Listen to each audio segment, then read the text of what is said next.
ทุกคนมื้อนี้เฮากะสิมาเอ็ดกับข้าวสวยน้องพี่น้องเลยพี่น้องทางบ้านได้เลิกกินข้าวสวยแน่มื้อนี้พลินไปตลาดมาตอนเช้าได้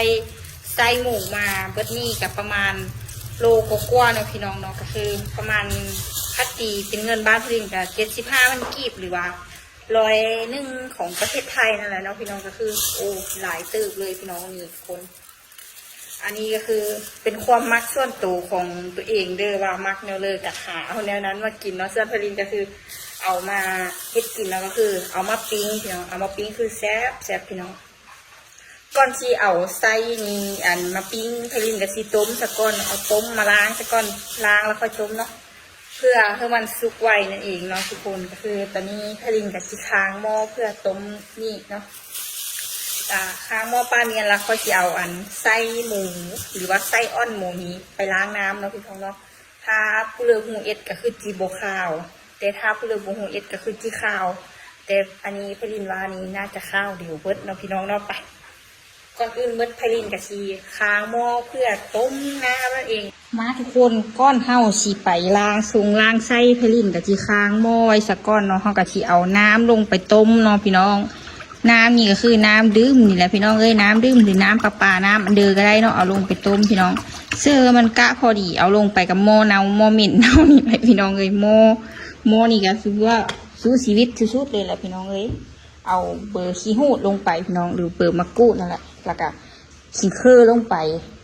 แล้วก็เครือผงอายิโน่ลงไปเนาะอายิโน่มาโตะเสื้อลงไปเพื่อความนัวเพื่อมันโน่นนี่จังน้อยนึงแล้วก็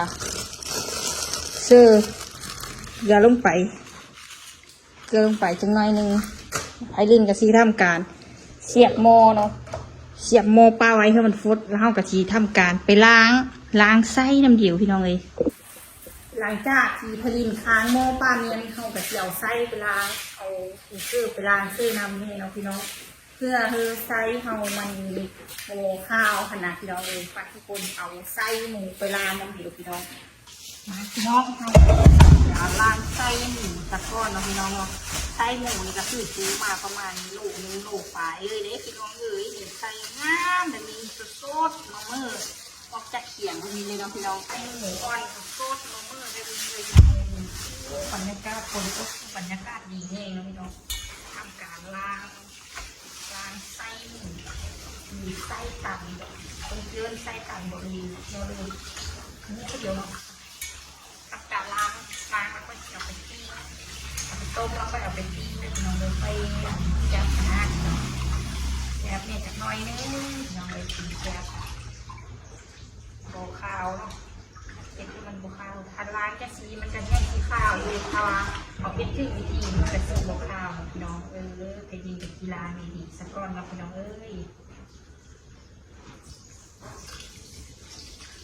ไปตามขั้นตอนนี่นะพี่น้องไปไล่ไปตามซึ่งตามไส้แล้วพี่น้องโอ้ที่ได้กินโมเมนต์เรื่องง่ายเลยพี่น้องเลยการเล็ดอันนี้นะบอกเลยว่าเนี้ยสุดๆก่อนที่ได้กินเมนูนี้ถ้าเอ็ดบูเปลี่ยนกับเอ็ดบูถือกับข้าวพี่น้องเลยข้าว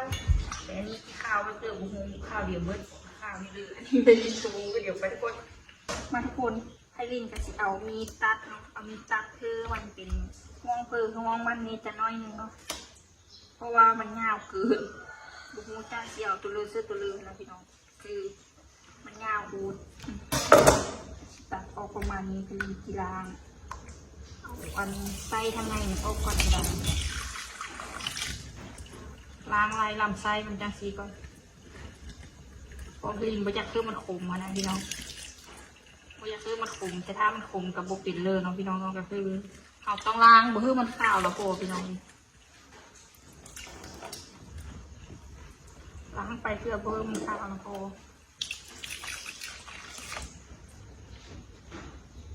ยิงชิ้นไล่ลงไปสิเลยเนาะพี่น้องไล่น้ำมันลงไปนี้เลยล้างไปนี้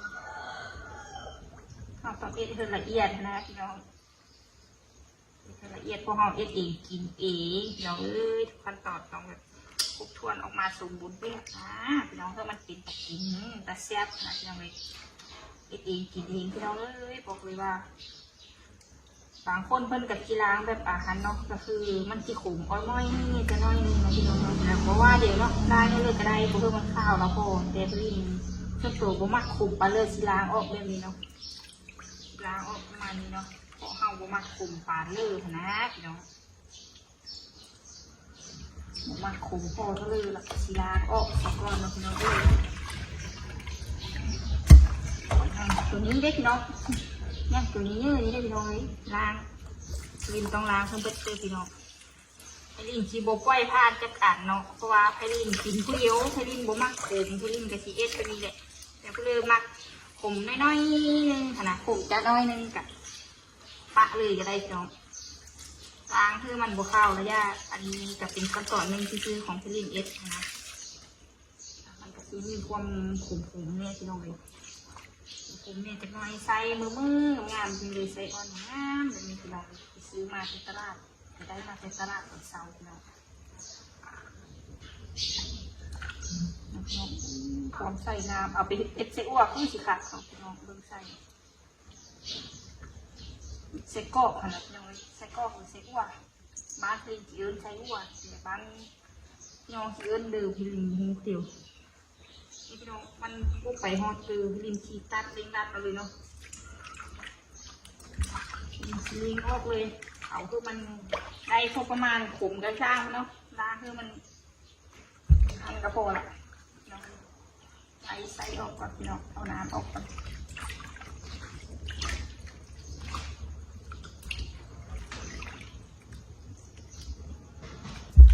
ออกเลยพี่น้องผู้เลิกบุกินกันยาว่าเดี๋ยวเด้อพี่น้องเด้อของกินขึ้นกับมักค่ะพี่น้องเลยมักแบบเลยแกกินแบบนั้นเนี่ยพี่น้องเลยเอาตามพิธีชีวิตของตัวเองเลยได้เอาตามความมักความถนัดความชอบของตัวเองเลยพี่น้องเด้อ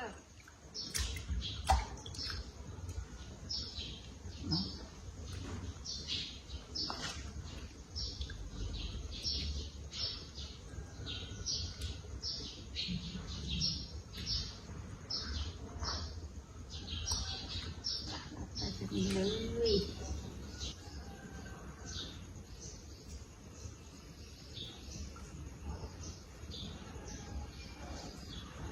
ไปตามสายก็มักคุ้มมีกระสีตามเพื่อละน้อยเราที่เราเอาใส่ออกมาประมาณนี้เนาะกระสีได้เป็นคือใส่เป็นตุ่มลงมาแบบนี้เนาะเดี๋ยวที่มีชีเอาน้ำสีก่อนออกมาอยากให้มันขมแห้งนะพี่น้อง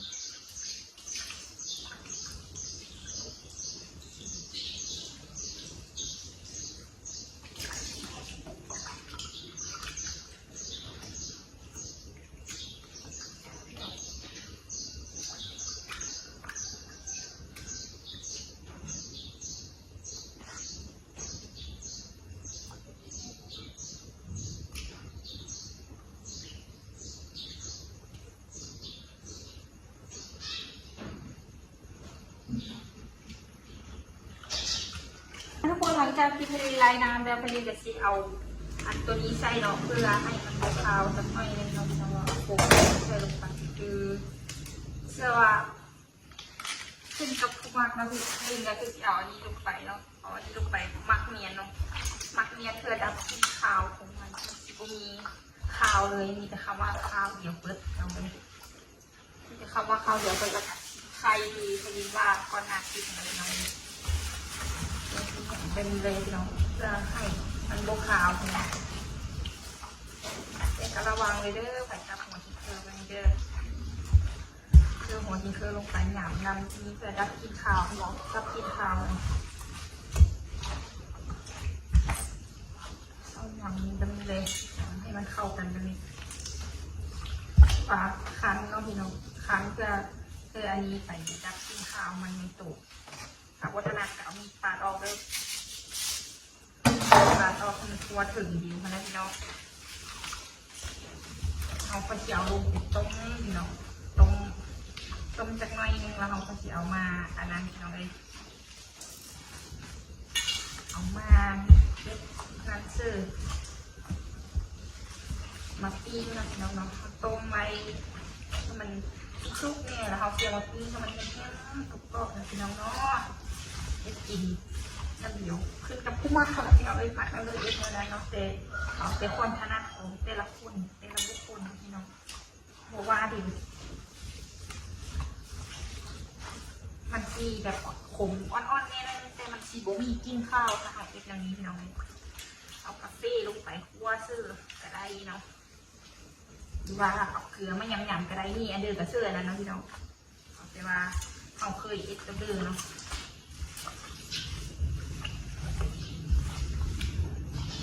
กระดิ่งกับซีกิ้มปลาไว้คือมันอาหารก่อนจะน้อยนึงเนาะแต่กระดิ่งคอยซีพาทุกคนมาเบิ่งอีเถื่อปลาไว้ประมาณ15 นาทีเนาะชิมักไว้ประมาณนี้เนาะ15 นาทีเพราะประหยัดคือมันขาวเนาะกระดิ่งเห็นแบบนั้นแต่ทางพ่อแม่พี่น้องทางบ้านมีสูตรอยู่ว่ามีวิธีจะบอกคุณดินเด้อบอกคุณดินเด้อคุณดินกับโมโหคือเดียวโมโหชีวาคือเดียวเนาะคุณดินสิไลตัดคอนไปเพราะว่าอันไหนสีเหลืองๆคือขมย่อยขมคุณดินคือโบมักที่มีแต่กับโบมักขมแห้งแต่กับมักไส้น้องทุกคนมักกินที่ไส้นี่เราเลยแซ่บสุดเนาะเพื่อมีวิธีดีๆกับบอกผลิตในเด้อเพื่อมักกินชื่อผลิตกันคอมเมนต์บอกผลิตในเด้อทุกคนเดี๋ยวผลิตกับชิมังเป้าเนี่ยมีประมาณ15 นาทีคือผลิตมาไหมทุกคนไปเบิ้งน้ำเดียวตอนทอด15 นาทีคือเจียวมันไปต้มยี่หม้อแล้วทุกคนไปเบิ้งเดียวมาพี่น้องครบ15 นาทีแล้วผลิตกับเก็บเอาออกเนาะเอาอันนี้ออกเพื่อไปลงหม้อต้มหม้อผลิตกับโคตรแล้วเนาะพี่น้องคือออกเลยพี่น้องเก็บตะไคร้เบอร์ที่ซื้อออกพี่น้องเลยซอยสั้นดีเลยนะพี่น้องเลยบอกเลยเป็นคำดีว่าซอยสั้นดีเลยพี่น้องล้างเป็นในตู้เลยก็ได้ไงล้างเอาออก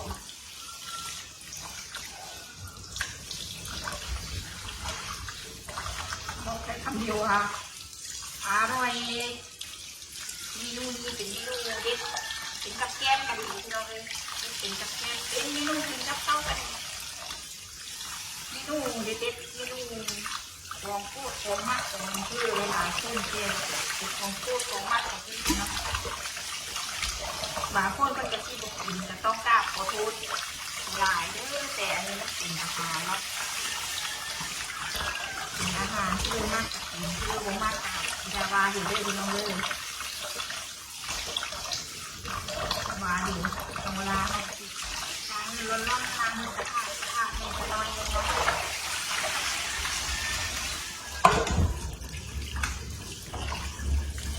นี่จะเก็บหมดคือออกไปทำ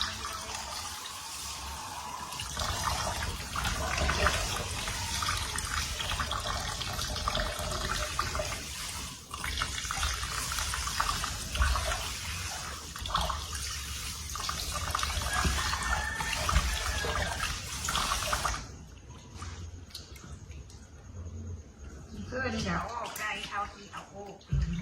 ถ้าเอาออกไม่ได้เอาไปลงหม้อต้มมันก็สิเป็นสมุนไพรเฮาอีกอย่างนึงดับกินข้าวได้ดีเนาะแต่ถ้าเฮาออกได้ก็ดีเนาะเพราะว่าอยู่หม้อเอาลงได้ก็ดีถ้าออกมันก็กลับไปต้มเลยแล้วก็ค่อยไปปิ้งมันบ่มียา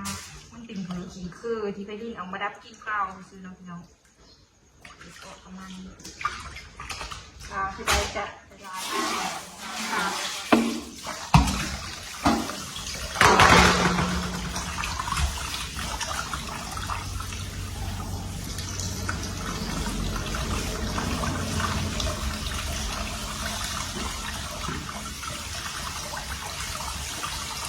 จากที่จะเป็นกับเต้าเลี้ยงดีที่จะเป็นอาหารแต่ที่เป็นกับข้าวสวยคือเราที่ข้าวสวยที่เป็นกับข้าวเลี้ยงกับอะไรที่เป็นกับเลี้ยงร้านจะใช้เวลาเดินเที่ยวนะพี่น้องถ้าทำที่เป็นต้มไปเลยหายากนะพี่น้องคนเดียวบอลลอนเขาจะเป็นเดือดแล้วพี่น้องเขาจะเอาไว้ติดต้มนี่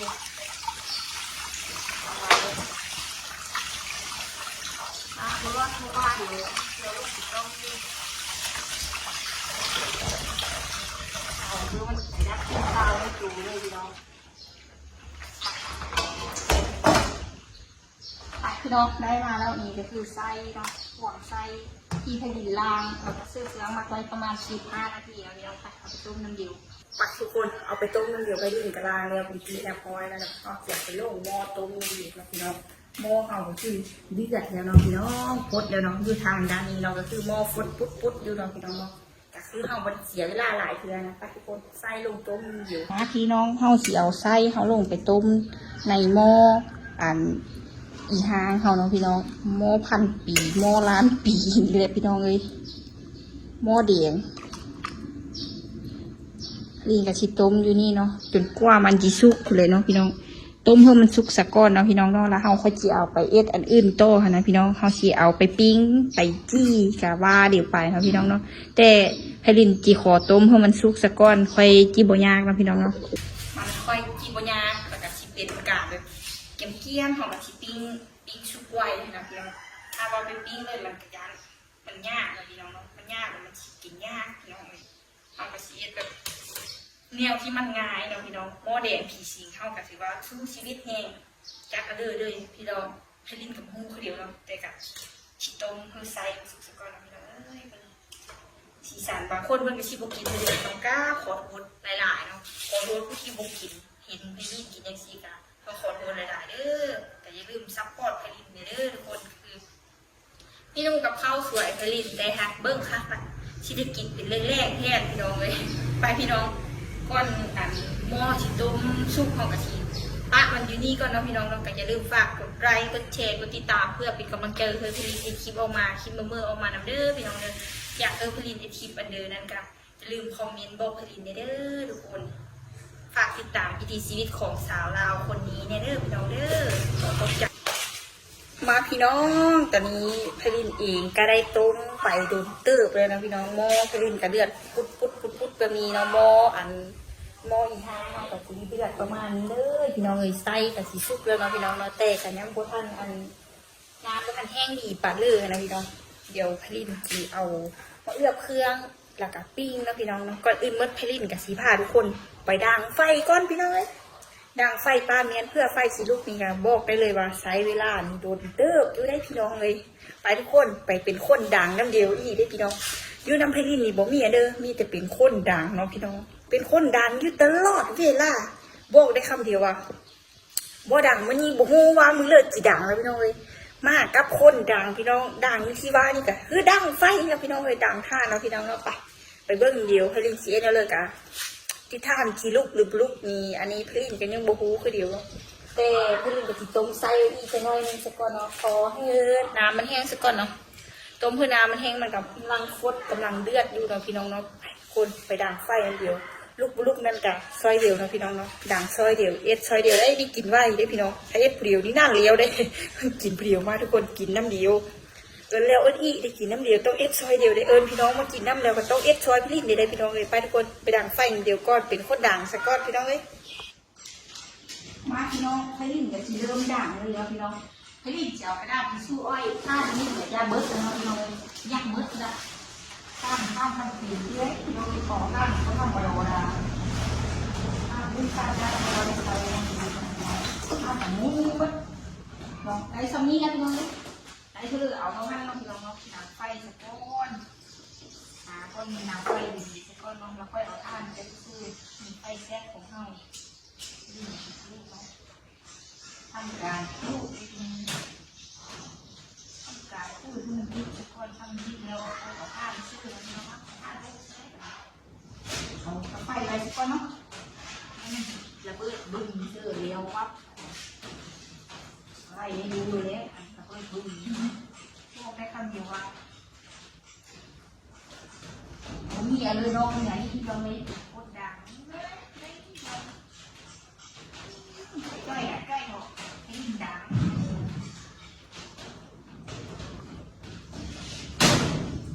ดังไฟไม่ใช่ดังไฟดัง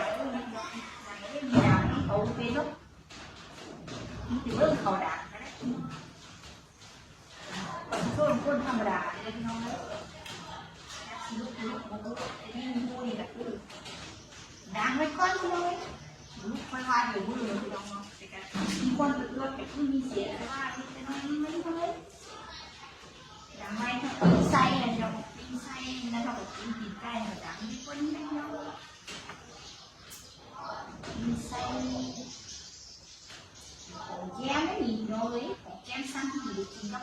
ซ่บพี่น้องบอกได้คำดีว่าแซ่บ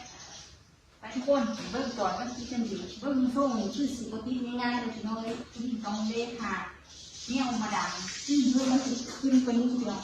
ไปทุกคนเบิ้งก่อนว่าที่เป็นเดียวว่ามันสิบปีเลยเราไปเบิ้งเดียวเสียงสว่างของเฮาก็เริ่มบันเจิดแล้วนะทุกคนบอกได้คำเดียวว่าจักสิลุกบุลุกบุ้งคือดีถูกพี่น้องเลยแต่เนี่ยเลิกกับต้องลุกอะไรน้องพี่น้องท่านบุลุกคือเฮาไปกินข้าวไว้พี่น้องเลยกินอันเฮาต้องเพื่อมันลุกเนาะพี่น้องเฮาต้องเสียงเก่งเป็นผู้หญิงนะพี่น้องเลยเฮาต้องบ่เพิ่มเพื่อหลายนะแต่คนกุ้มๆจังซี่กะมีแววสิลุกอยู่เนาะพี่น้องเราไปเบิ้งสอนมันลุกน้ำเดียวพี่น้องมาพี่น้องก้อนเฮาสีท่าทุกไฟของที่เขาไปซื้อมาเอาที่อ้อจะมองก่อนเอาไส้อ้อจะมองก่อนทอดหม้อก่อนอื่นเป็นพี่น้องเลยทอดหม้อผีสีเฮานี่สักก้อนเนาะแล้วก็เอาไส้ออกไปซอยเพื่อไปเลือกเพื่อเราพี่น้องเราทุกคนเฮาเสียอ้อนี่เลยอ้อจะมองอยู่มันก็สุกแล้วเนาะพี่น้องเลยสุกแล้วพี่ลิ้นอย่าให้มันเย็นไว้อย่าได้กินไว้อย่าไปล้างน้ำเอาไปล้างน้ำเย็นเนาะพี่น้องเนาะเอาไปล้างน้ำเย็นเพื่อมันเย็นไว้แล้วเอาไปมาเลือกเกลือซึ่งมันไว้นะพี่น้องเอาไปจะได้กินมันไว้พี่น้องเนี่ยเป็นสุกกับชีได้ออกมาประมาณนี้เนาะพี่น้องแล้วเป็นคนเอาไปล้างน้ำเย็นน้ำเดียวแล้วค่อยมาเลือกเครื่องน้ำเย็นอีกทีนึงพี่น้องไปเบิ้งน้ำเดียวเป็นเนื้อเลยนะทุกคนหน้าตาสีสันไม่ดีเป็นเนื้อเลยกระทะเบิ้งน้ำเดียวพี่น้องเลยไปพี่น้องออกจากหม้อเราเสียไปล้างน้ำเย็นแล้วก็ช่วยเพื่อเราเสียมาย่างพี่น้องไฟเรากระดับแล้วที่น้ำหม้อเราไปมาล้างน้ำจิตน้ำเดียวแล้วเอากระเทียมไปปิ้งแล้วสุกขาวสุกกว่าสุกแล้วนะพี่น้องสุกแล้วแล้วก็สีเอาไปปิ้งนะพี่น้องเนาะพี่น้องไปกินล้างน้ำเย็นเพื่อมันเย็นไว้เพื่อเราจะได้กินไว้แต่ถ้าผู้ใดทานได้กับโบราณก็ได้พี่น้องเลยโบราณก็ได้เขากับอันทานน้ำจะน้อยนึงเนาะแล้วเราไปเอาไปกันเนาะแต่คือจีราจีเอาไปเอือกเครื่องปลาเมียเนาะเครื่องเขาเขาเกิดพอดีไฟเขาดิ้นลุกเนาะพี่น้องคือเพื่อนเดียวมาทุกคนก็ดิ้นกับที่เปิดน้ำคือเนาะเปิดน้ำคือมันเย็นไว้เนาะเพราะมันร้อนไปเอาเอือกเครื่องนี้ยากนะแต่มันร้อนยังร้อนอยู่เป็นเลยนะพี่น้องคือมันร้อนแล้วเอาเอือกเครื่องยากกันยังละเดย์มันจับก็ได้พี่น้องมันจับก็ได้แล้วเอาเอือกเครื่องยากเนาะพี่น้องคือเเลยกลางมันจะติดออกง่ายมีเราโตคือมันจะติดออกง่ายเนาะแบบเกลือเตื้อเลยเอาเป็นสมุนไพรเขาก็ได้เลยพี่น้องเลยง่ายพี่น้องตัวแนวแบบเอาเป็นเด็กเนาะติดออกง่ายแต่ถ้าว่าเอาเกี่ยวไปปิ้งเลยมันจะเป็นหอมสมุนไพรนั่นเลยพี่น้องเลยเพราะว่าเดี๋ยวฟังเลยเอ็ดพี่น้องดูมากเลยเอ็ดถ้าผู้คนต้องขอโทษนำปีด้วยนะพี่น้องเลยถือว่าเดี๋ยวการเวลาเพื่อมันเย็นเนาะพี่น้องล้างเพื่อมันเย็นสักก้อน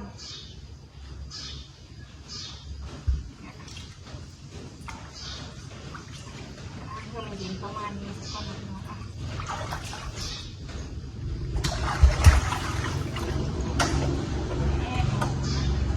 ล้างเลยปะจีออกประมาณนี้เนาะมันจะสีดีแล้วพี่น้องล้างอีกให้ดีสิล้างอีกนะเพื่อสีอัดซ่อมเอาหัวสีเคยอีกออกเป็นโบเบิ้ลลายมันเป็นเดิมเนาะพี่น้องอ๋อจะน้อยนึงอีสก่อนนะครับให้ดินไม่เป็นยังบ่ทันเย็นค่ะดินก็จะเอาไปซอยแล้วเกี่ยวเลือกพี่น้องก็เป็นเดียวพี่น้องเบิร์ดไปเดียวที่ตามเขาต้มไปอันเดียวพี่น้องเลย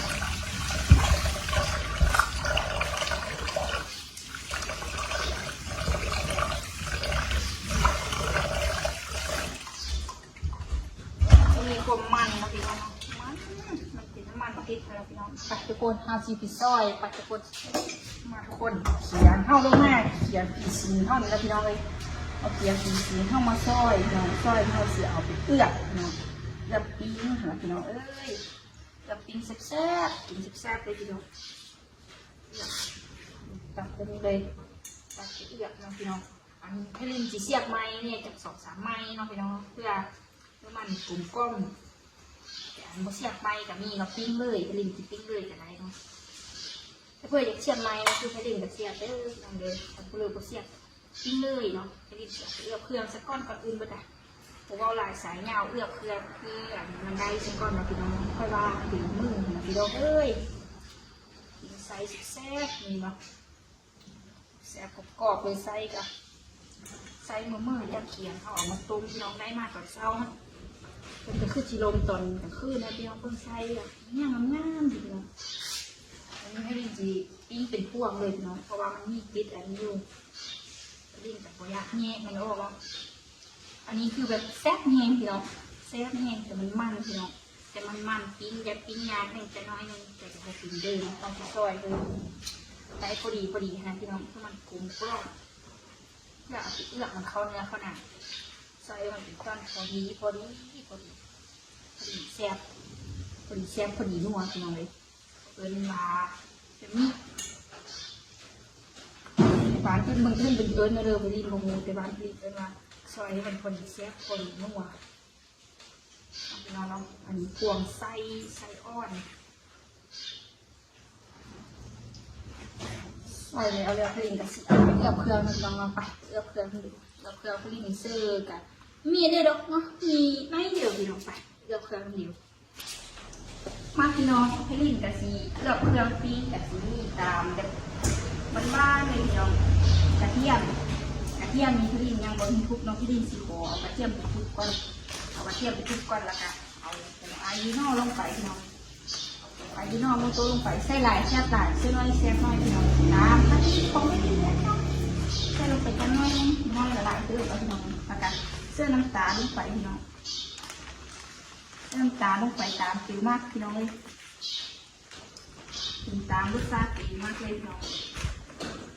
แล้วก็ยิ่งกับเสื้อพักแบบนี้ลงไปน้องก็คือมันไม่พักน้องก็คือพริกลาวพี่น้องเคยข่มหอมดีพี่น้องก็เลยจะตามเสื้อตามจะรินขอเองแบบนี้เลยไปเลี้ยงนะพี่น้องเดี๋ยวกันเพราะว่าเป็นแบบต้มเนี่ยแหละแต่เสื้อซักหอยลงไปรินดีกว่าเสื้อเกลือแล้วพี่น้องเสื้อเกลือลงไปแล้วย่ามันเค็มพอพี่รินเสื้อซักหอยมันก็เค็มพอแห้งแล้วพี่น้องแต่เสื้อเป็นกระเทียมทุบลงพี่น้องเดี๋ยวพี่รินขอตัวเป็นกระเทียมกันจ้าเป็นมึงเด้อมาพี่น้องพลินกับไปทุบกระเทียมมาไหวปลาตัวอันนี้ก็สิได้ประมาณนี้เนาะพี่น้องห้องกระเทียมลูกสักก้อนเนาะพี่น้องเอากระเทียมลงแต่อย่าว่าดิห้องครัวพลินกับที่หกนี่สีหกนี่จะน้อยอาการทำการเอามือเข้าลงไปโค้เล่เลยเลยเพ็ดเองกินเองยังดราม่าได้พี่น้องเด้อเพราะว่าเขาเอ็ดเองกินมันเคยกินแล้วมานะกินคนเดียวนะกินคนเดียวอยู่คนเดียวเนาะกินคนเดียวนะพี่น้องมักเดี๋ยวนี้เนาะพี่น้องมักเดี๋ยวนี้จะเตรียมมาจะเพิ่มความหอมแล้วก็เมื่อเฮาพี่น้องเรื่องจะทำการมักไว้จักประมาณ15 นาทีเนาะพี่น้องเพื่อเป็นการรักษาเสียเวลามันจะคำแล้วเนาะพี่น้องมันเป็นคำเลยมันเป็นสวยเลยพี่น้องกินข้าวสวยกินข้าวเลี้ยงเนาะคันไว้ประมาณนี้เลยเนาะพี่น้องเดี๋ยวสิมักปังอย่างจัก15 นาทีก่อนเนาะพี่น้องแล้วค่อยมาเจออีกทีนึงเด้อพี่น้องเด้อมาพี่น้องมาพี่น้องครบเวลาที่เฮากำหนดเฮามักเครื่องเอือบปะเมียละคือแบบกับประมาณ15 นาทีเพื่อมีเงื่อนไขโดนก็นี่เฮากะมักโดนก็นี่ได้เนาะพี่น้องแพทย์ลินกับชีเอาไม้มาเสียบนะพี่น้องเนาะไปทุกคนเฮาสิเสียบไม้นำกันตัวที่เฮาตัดมาน้อยๆนะพี่น้องเฮากับชีเสียบไม้เนาะเอาไม้เสียบเพื่อย่างอะไรพี่น้องเพื่อปิ้งจะน้อยนึงก็ได้นะพี่น้องเนาะบ่ต้องปิ้งให้มันสุกเฮงเนาะเพราะว่าเฮาต้มมาสุกเร็วพี่น้องเลยจี้น้ำไม้แบบนี้น้องพี่น้องจี้เป็นแบบนี้ให้มันสุกๆกรอบๆหอมๆพี่น้องหรือสีเสียบจังเลยก็ได้น้องพี่น้องเอาเตะความมักหรือสีเสียบลงเงาๆก็ได้น้องพี่น้องเนาะเดี๋ยวไปเรียนหาตัวน้อยๆซื้อก่อนเสียบนี่เลยก็ได้นะขึ้นกับมักเลยเอ็ดแนวนั้นแต่ผลิตนี้ก็คือเอ็ดตามเจอตัวเองเลยกินผู้เดียวเนาะว่ากันเด้อพี่น้องเด้อนี่เอาได้มาไม้นึงแล้วหรือสีเสียบแบบลงยาวๆก็ได้พี่น้องเสียบเพราะมันยาวๆแบบนี้ก็ได้นะพี่น้องเนี่ยพี่น้องเสียบแบบนี้ก็ได้ปากกระปิ้งเพราะมันกรอบปิ้งใส่กรอบหอมๆพี่น้องปิ้งเพราะมันกรอบหอมๆแล้วก็โอ้บอกเลยว่าแซ่บสุดพี่น้องเป็นอาหารซ้ำดีได้นี่อาหารเลิศเลยสำหรับเป็นกับแกล้มที่ดีนะพี่น้องเสียบนี่ก็คือแบบเฮามากแล้วค่อยเสียบขันเฮาบ่มากกับมีแซมพึ่งกันเลยพี่น้องถ้าเฮามากนี่โอ้กินได้เลยกับแซมเลยพี่น้องเป็นของแก้มดีเลยแหละดีเลือดดีเด่นเลยแหละพี่น้องเอ้ยเป็นกับแก้มได้เรื่องอยู่พี่น้องเลยพี่น้องพวงอันนี้ก็คือชิมันพี่น้องมันแบบนี้เลยพี่น้องแซ่บ น้องปิ้งกรอบพี่น้องปิ้งไส้กรอบปิ้งไส้กรอบแซ่บหอมๆเลยพี่น้องเลยเสียบไม้แบบนี้ก็คือ ถ้าเฮาจิตามเครื่องเสื้อกับตำเสื้อได้เนาะที่คือหานเป็นปิ้งกับโบคือที่น้องพี่น้องเนาะก็คือเฮาเอ็ดกินเองนะพี่น้องบ่ว่ากันบ่ซีเรียสเด้อพี่ลินกับซีเอ็ดจะไม้สองไม้เนาะเพื่อมันคล้ายคือเพิ่นเอ็ดนะพี่น้องเลยคือเพิ่นเอ็ดโบพี่น้องเลยเอ็ดกะเอ็ดตามเฮ้านี่แหละตามภาษาเฮ้านี่แหละพี่น้องเอ้ยใส่พลินตัวที่ไปพลินตัดน้อยๆกับจักกระเดิมมัดนี่เนาะพี่เนี้ยลินกับซีเซอร์ไปประมาณนี้พี่น้องเอ้ยปิ้งกรอบๆหอมๆพี่น้องเอากระเทียมใส่น้ำชอบกระเทียมใส่น้ำส่วนอันนี้ก็คือจีเป็นไส้ยาวเบิดเราไปลินกับซีอันนั้นเนาะปิ้งยาวไปเลยปิ้งยาวๆแบบนี้เลยเนาะปิ้งเยอะๆยาวๆนี้เลยอันตัวที่มันยาวๆนี่เลยพี่น้องเพราะไม่อันตัวที่น้อยๆอันที่น้อยๆพี่ลินกับซีเสียมไม้เพราะพี่ลินซอยน้อยดิเอาซอยยาวนี่เขากระเทียมเอาไว้ปิ้งแบบยาวๆแบบนี้เลยเนี่ยเอาชีปิ้งยาวๆนี้ตัวน้อยๆมันสั้นคอลอนแคลนพี่ลินกับสีเอามาเสียบไม้ปิ้งแบบนี้เนาะพี่น้องแซ่บคือเดียวปิ้งแล้วก็แซ่บคือเดียวเพราะว่าเขาลงเตาถ่านคือเดียวหอมคือเดียวนะพี่น้องหอมกลมกล่อมคือเดียวพี่น้องเบิดแล้วนะพี่น้องอ่ะมาทุกคนปิ้งน้ำกัดไปเบิ้งการปิ้งกัดจี้น้ำกัดเนาะพี่น้องเนาะว่าจีเป็นเลยสิเสียบหรือบ่เสียบนะทุกคนไปตอนนี้ยังคำตอบไม่ได้ว่าเสียบหรือบ่เสียบแต่ต้องเอาไปปิ้งก่อนพี่น้องเอ้ยมาคนตอนนี้ท่านเขาจะได้ปิ้งห้อยจะได้ปิ้งดูจะเสียเขานั่งเลยเอาเขาไปเลยเอามาที่เราเสียบมาพี่น้องเนาะวางลงไปเลยไว้เราปิ้งเนาะใส่ลงไปเด้อน้องปิ้งเพื่อความหอมนะพี่น้องเพราะมันปิ้งอันเดียวเลยปิ้งเพื่อความหอมกับไส้เนี่ยเราคือมันเขียวลงไปเลยเนาะปิ้งเนาะปิ้งแซ่บหอมเดี๋ยวผมก็กินกับมักเนาะพี่น้องเนาะมักเดือดๆอย่างนั้นเลยนี่พี่น้องปิ้งไส้หอมเนาะพี่น้องว่าดิกินกับมักเนาะพี่น้องเนาะเพราะว่านี่กูก็สร้างที่ร้านไปเดี๋ยวว่าต้องวางเลยมันทึบอันนั้นนะวางเลยกระทึบเบิ้ลนะพี่น้องคือพอกินก็ต้องมากมาเลยน้ำพอดีเนี่ยคือมันชิ้นเปล่าเสียเปล่านะพี่น้องน้ำนวลมันยอดลงไปวันนี้เลยไปทุกคนพอดีเนี่ยชิ้นเปล่าไว้ประมาณนี้เนาะพี่น้องเนาะให้เขาก็ชิ้นมันมาที่น้ำเหนียวนะพี่น้องหน้าตาปิ้งไส้ของพลินก็สีได้ออกมาประมาณนี้เนาะพี่น้องเนาะคือแบบส่งแซ่บกว่าพี่น้องเริ่มมากกะอิดตามได้หน้าแซ่บเป็นมีเลยพี่น้องหอมปิ้งไส้หอมพี่น้องเลยบอกได้คำเดียวว่าโคตรหอมพี่น้องอันกินขึ้นกับผู้มากน้องเริ่มมากกะลองเอ็ดกินตามพลินเบิ่งเด้อพี่น้องพี่น้องคือแบบหอมแบบนี้เลยหอมควันง่อยๆแบบนี้เลย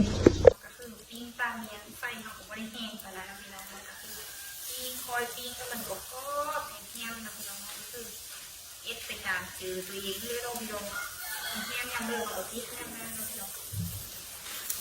จำนี่เลยนะพี่น้องคือเองแซ่บเองน้องเอ้ย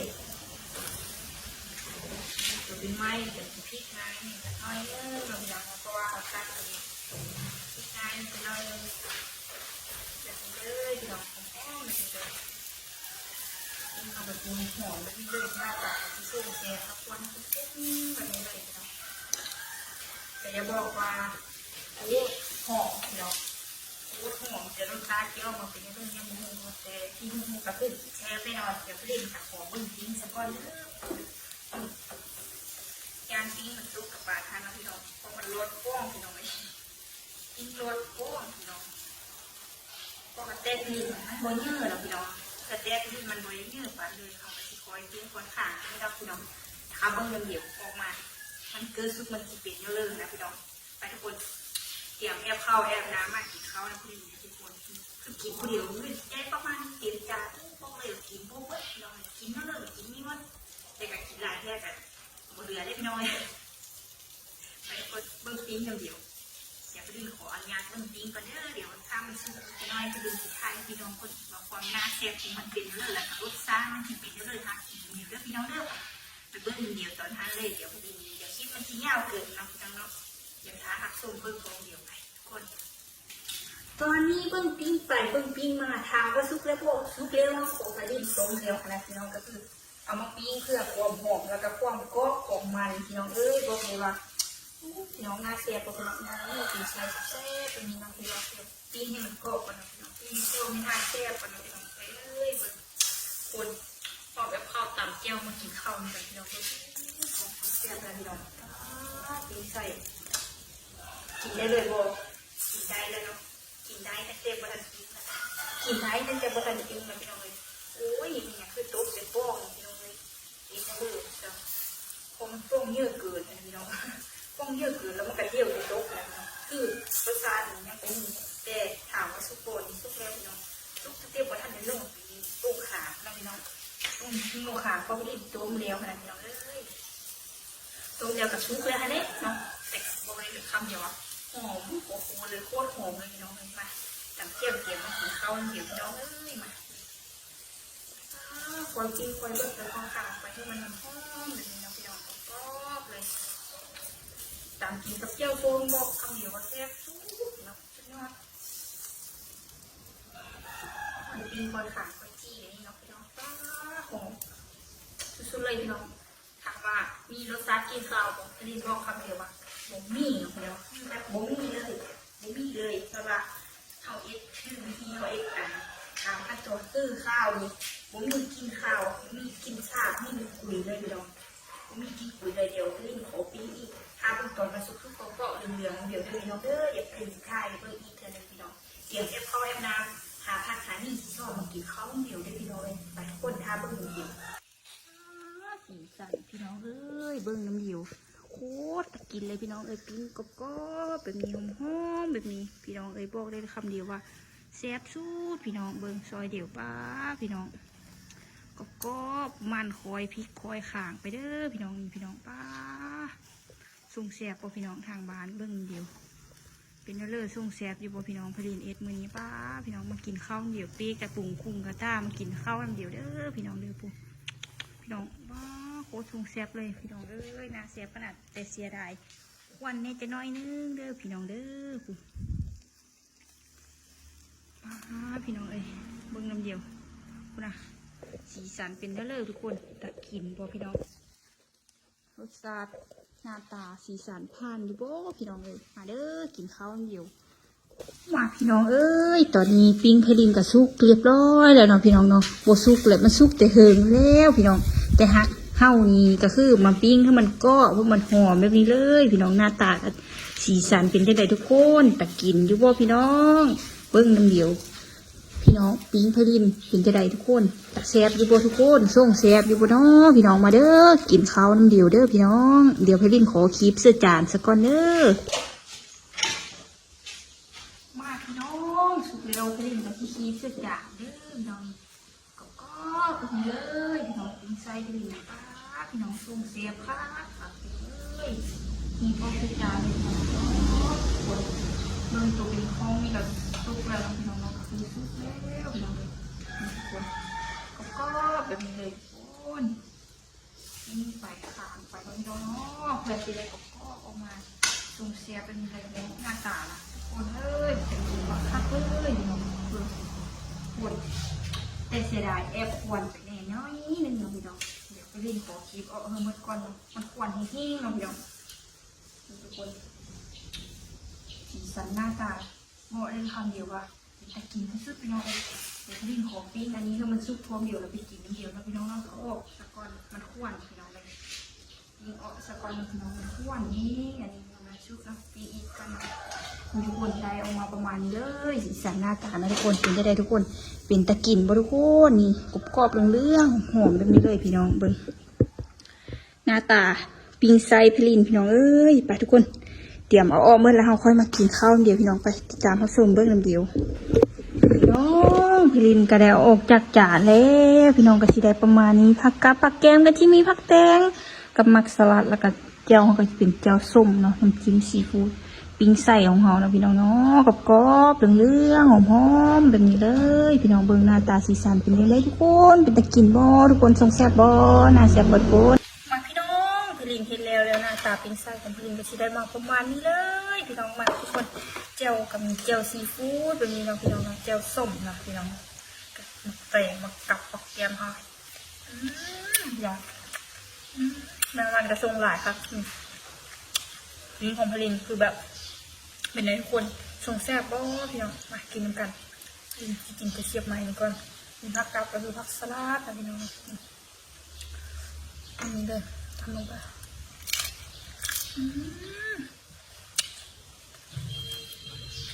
เราก็กินไส้เปรี้ยวๆกันกินออกมาแบบลงโต๊ะแบบแซ่บเลยนะพี่น้อง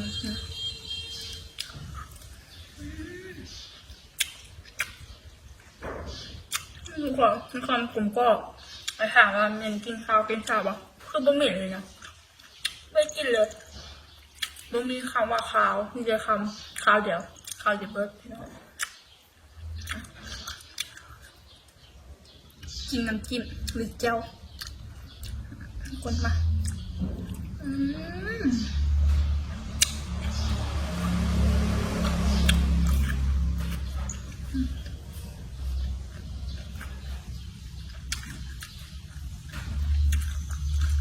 กินกับข้าวเนี่ยเอาไปกินกับข้าวคือแบบแซ่บแพงเลย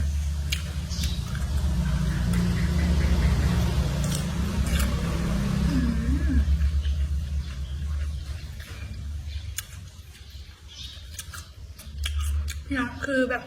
ผมก็มังโกรธฮะบะหมี่กินข้าวบะหมี่กินส่วนมีแต่คำว่าแซ่บนะพี่น้องออกจากมาบะหมี่แล้วเพลินเสียบไหมตัวบะเสียบไหมก็มีแต่มันจีดงักมันจังมากนะกดแซ่บ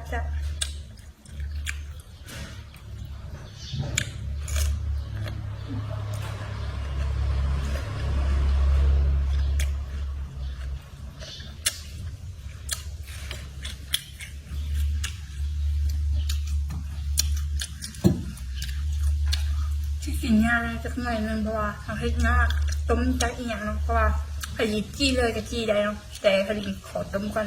เพื่อความมั่นใจนะคนใส่คน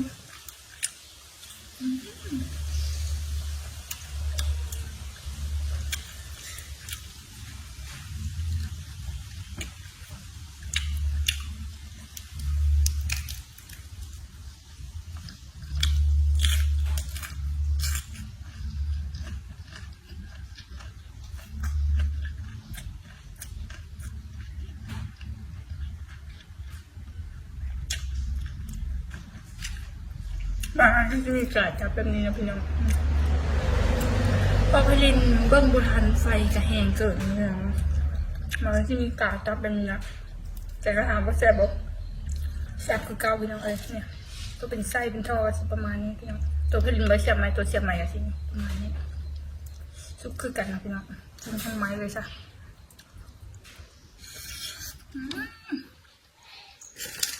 แซ่บคือเก้าพี่น้องคืออยากจะเรียกมันเนี่ยจังหน่อยนึงพอกินของหมักของแซ่บนะพี่น้องอยากให้ขอตัวเอาไปกินครับเข้ากับน้ำว่าเขาที่แบบนี้คือแบบกินผู้เดียวก็อิ่มนะตอนทางกลิ่นแบบนี้คือขอยำสกอตเราคือต้องขอโทษหลายๆเดี๋ยวพี่น้องเด้อถ้าไผ่บุมากับต้องกล้าขอโทษหลายๆไผ่บอกอันค่ะขอโทษหลายๆไผ่บุกินนะพี่น้องพลินกาเฮ็ดตามสิ่งที่ตัวเองมาของมาคันที่กินแบบนี้กันกินได้เพราะว่าพลินกินคนเดียวเนาะแต่ก็เสียไปกินกับข้าวกับน้ำกับปลาเนี่ยจังน้อยนึงเนาะพี่น้องเนาะปลากระชิบไปปั่นหมูปั่นคู่กินน้ำกันเนาะพี่น้องเนาะคันกินผู้เดียวก็คือบุบเบิดดอกพี่น้องเลยหลายโพดเนาะพี่น้องแบบก็เป็นเลยพี่น้องปิ้งก็เป็นเลยสำหรับคลิปนี้พลินกับชิโคโตลาพี่ลาน้องไปก่อนอย่าลืมฝากกดไลค์กดติดตามให้พลินเด้อพี่น้องเด้อเอาไว้มาเจอกันคลิปหน้าพลินจีพามาเฮ็ดอีหยังกินกันถ้าติดตามเบื้องนำกันเมนูอย่างสีแปลกไปกว่านี้บอกพี่น้องเนาะสำหรับมื้อนี้ขอเลยค่ะว่าสบายดีพี่น้อง